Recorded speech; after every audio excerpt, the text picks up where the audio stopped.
but the yeah. Yeah. Yeah.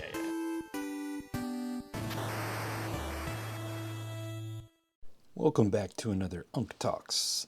Gather round, and this time we're going to talk about the urban legends that we referred to last time, specifically the handcuffs, the Guile Glitches, the handcuffs, the invisible throw, and the, what do you call it? The game reset. Yeah, we'll call it that. We're not sure. It's the one that switches off the cabinet, though, when you do that.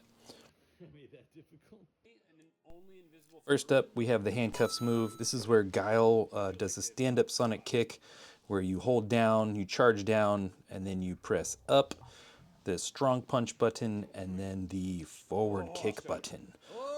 Kind of in a delay fashion. It's sort of hard to describe, so we'll show it here. You see you're charging, and then you go up, medium punch, and then boop, medium kick, and then voila. Guile is now handcuffed. Ken to his side. Anywhere you jump, Ken must jump, and if you don't get out of this before the clock reaches 0, you soft lock the entire cabinet.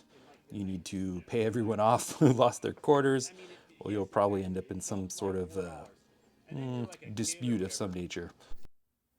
The thing about the handcuff move, though, is that you pretty much would not do it against strangers. Mostly, like it was pretty frowned upon. It's a glitch, right? You're not supposed to abuse it in polite company. But if you're amongst your friends, if you're trying to practice the invisible throw, if you want to just like see if you can get it to work, and maybe sometimes by accident, you might have stumbled across this particular move. But usually it's spread like word of mouth, from place to place.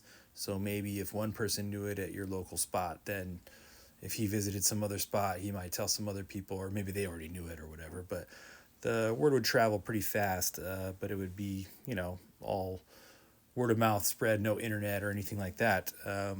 But as people would learn it, it was generally understood that you didn't really do that to people you didn't know, or unless you were kind of looking for trouble.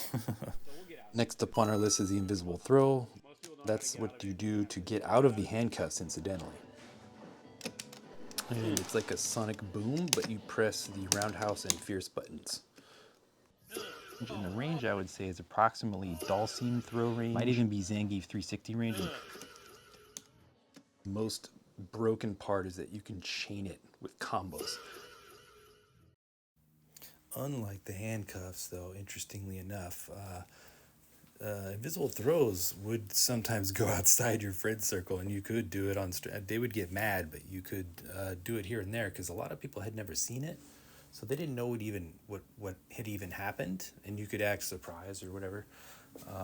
But yeah, it was kind of a risky move. Usually, you would do it on your friends or whatever, or do it against the computer. Was kind of the main use for it. It's just a flex to show that you know this game and you can do this stuff, and then obviously the challenge is to then beat them without the use of it.